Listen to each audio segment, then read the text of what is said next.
beauty and tranquility of this park is really a tribute to the community of GIS professionals that are working to manage and maintain more than 1,000 square miles of wilderness.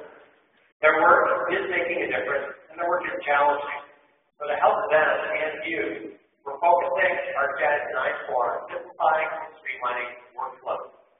I'm going to share with you the first 9 innovations of ArcGIS 9.4 desktop. Starting at number 9 on our countdown list, you'll see a new upgraded user interface, a new user experience. The upgraded look includes dockable windows that can automatically hide. As the new table of contents hides, it leaves more real estate on the map, and more real estate on the screen for your map. And as the window comes and goes, you'll notice the map does not need to redraw every time.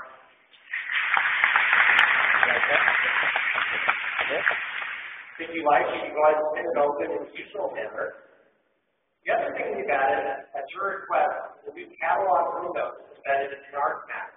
You can use this for data access and data management. The catalog window can be docked. It can also hide. When you want to go in and add new data, like a geologic layer to your map, we can browse the location, we can quickly find the data we're interested in, review the metadata and the description, find out if it's what we want, and then we can easily add that to the map. We expect these underlying framework changes will greatly improve your productivity. Number 8 on the countdown list has to do with attribute tables. If I open up the attribute tables for the geologic unit, you'll see attribute tables are now displayed in the dockable window that hides. You'll see a new toolbar across the top, giving you easier access to the tools you need. You can open multiple tables using the tab interface at the bottom. So I can look at selected records from one table, fields of interest highlighted in yellow from another table, and you can choose to arrange these tables in any way you like. For example, 2 windows docked side by side to make it easier to compare. When you're finished, you can hide the window and you can continue on. Number 7 on our list is about a new search capability to complement the Add Data dialog. If we take a closer look at Yosemite Valley, you'll see there's a number of climbing locations. Climbers should be aware of falling rock. Well, where was that rock fall hazard data that I had somewhere on my disk drive or on my network? And how quickly could I locate that? We can use a new search tool that allows me to go in and type in that I'm looking for the hazard data, and with sub-second responses, we can locate the data we're interested in.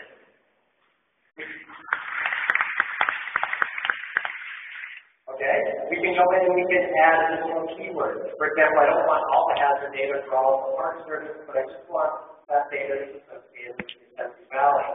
Add additional keywords, use special keywords like points, lines, polygons, layer files to further refine and get to the data that you quickly want. Once you've located that, drag and drop it into the map, and we're ready to go. The search interface can be used for more than just data. It can also be used for searching for geoprocessing tools and analysis. If I come over here, say I'm interested in the hydrology tool, I can search for hydrology and find all the toolboxes and tools that reference that name or those keywords. If I type in intersect, you can watch the auto-completion trying to help me identify the right tool.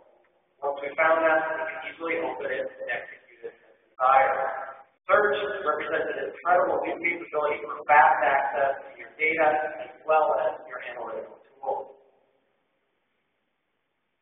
Number 9876. Number 6 on our countdown list is reporting.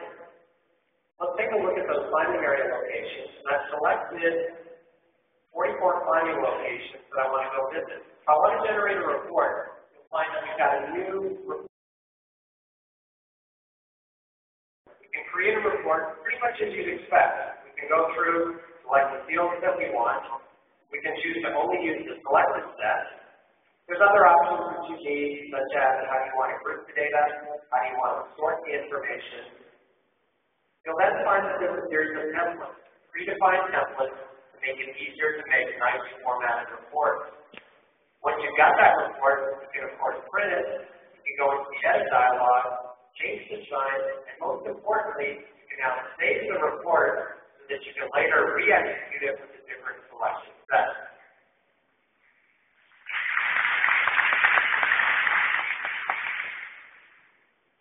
Number 5 on our countdown list is going to be about geoprocessing and model building. Let's go to a different part of the park, the area around Castle, and we'll go ahead and turn on our aerial imagery. Within Yosemite National Park, the Park Service uses GIS to manage the park, but they also use it for search and rescue. If the last known location of a lost tiger is red bullseye, they can use geoprocessing models to predict where that person may have gone, how quickly they can travel, the most likely location to find them. If we want to access that model, we can use our catalog window. There's a new home button that'll take you to the project or the map workspace, where your maps, your tools, your analysis results may all be stored. You can then open up that model, and you'll see there's a couple new improvements in model building. First, there's a new pop-up with the tooltip that shows you the input, output, and parameters for each tool without having to open up that tool. For those of you that have mistakenly hit this model layout button before you were ready and said, oops, that wasn't quite the layout I want, you'll be very happy to know that there's now an undo and redo button that will get you back.